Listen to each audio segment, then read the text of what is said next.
Hey, what is up guys, Epic Pokemon TCG here, and today guys, I've got a deck profile for you, and today we're going to be taking a look at a deck that is actually kind of fun, and a deck that I've been using a little bit here lately to just kind of goof off and have some fun, and it's actually turned out to be a pretty sweet deck, so I figured I'll go ahead and share it with you guys. So the first card we're going to be taking a look at here is of course the main attacker of the deck, which is going to be Mega Mewtwo EX. Hopefully you guys can see it. The lighting in here is kind of weird, but it has the attack Psychic Infinity, and it has 10 plus, and then 30 times the number of energy attached to both active Pokemon, or 30 plus, excuse me. Yeah, no, times. Oh, I'm right. I got it. Cool. Okay, so pretty much Mewtwo is going to be doing, basically a lot of damage if your opponent has a moderate amount of energy on their Pokemon, including you, and I do have ways to kind of accelerate Mewtwo's energy. And so we're going to be playing 3 of those, and then we're going to be playing 3 of the Photon Wave Mewtwo. Pretty much my logic here with this is if you do not play Psychic Energy, then play the Photon Wave one. If you do play Psychic Energy, then play the Scattershot one. So, Mewtwo has an attack called Photon Wave, and it takes a DC cost, so you can definitely use it. And what it does is 30, and then basically just reduces damage by 30. So, kind of taking Mewtwo a little bit there, and softening up some Pokemon for some later knockouts. And the next card we're going to be taking a look here is going to be Lucario, excuse me. I'm extremely tired right now, but Lucario is pretty awesome as well. Has 3 attacks. We don't really see that much that often. Not anymore anyway. And it has an attack called Missile Jab. Does 30 and then isn't affected by resistance. And then it has Corkscrew Smash for 60. And then you can draw to you have 6 cards in your hand. So that's pretty sweet. So basically you can get your hand refilled with this attack. And it has the attack called Somersault Kick. Just does a solid 100 damage. And so I figured, basically these 2 Pokemon don't take that much energy, and then you can attack with them for little to nothing and do high amounts of damage. So I was like, why not? So the next card we're going to be taking a look at is a 2/2 Zoroark line. I really like Zoroark right now, so I'm kind of just splashing in anything I use DCE in. It's a really sweet card. It has the attack Mind Jack, which is 10, and then you do 30 times the number of your opponent's bench Pokemon. So if your opponent has like 5 bench Pokemon, I almost said 5, yep, something else with a B. Anyway, you're going to be doing a ton of damage, and also has the stand-in ability, which allows you to, basically hop in and get it out of, or get whatever you need out of the active spot that you don't want. These are Proxy Zoras. As you can see right here, I have the Legendary Treasure Zorua. Obviously, you definitely want to play the Breakthrough Zoruas that are, legal and standard. So, yeah. Next up, we have 2 Shaman EX, just really for consistency. Then we play 1 Jirachi in here. Jirachi is in here for the Stardust attack 10, and then you discard a special energy attached to your opponent's active Pokemon, and then basically Jirachi is immune for the next turn. So they have to have a Lysander to really do anything. And Jirachi is just all around an amazing card and could be splashed in anything.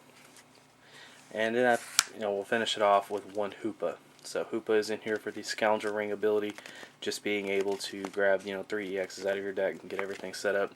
Pretty good card. So that's going to do it for the Pokemon line there. Go ahead and get into the trainers and supporters here. Alright, so pretty standard supporters. We played 4 Sycamore, 3 Shauna, and 2 Lysander, along with 4 VS Seeker. Now, definitely you can add in 06 Hex Maniac if you would like to. Like I said, I just kind of built this to have some fun. But if you guys would definitely like to throw in some of those disruptive supporters, you could definitely do that. I would actually recommend it. So, also we play 4 Ultra Ball. This is really good just to search out Pokemon. And then we play 3 Mega Turbo, which has a lot of synergy here with Ultra Ball, honestly. Just being able to discard some energy into the discard pile, and then using Mega Turbo to basically Mega Patch onto your Mega Mewtwo EXs. That's pretty good. And then we play 3 Mewtwo Spirit Link just to basically, get past the Mega rule, or Mega Evolution rule. Then we play 2 Battle Compressor. This is in here basically in case you do have a dead hand and you do have a VS Seeker, you can guarantee yourself a supporter and get some fighting energy into the discard pile as well, and just really getting rid of some useless cards late game that you don't really need. Then we play 2 Floatstone. This is really in here for, basically just kind of for Zoroark too, but of course, Hoopa is another annoying card that has 2 retreat costs and seems to get Lysandered up a lot. But Floatstone is definitely in here. Very useful. And along with that, I do play one switch. Even if I do play float stones or something along that nature, I always like to have at least one switch in here. I like to have one switch in anything, honestly. Or one switch, one escape rope, or whatever.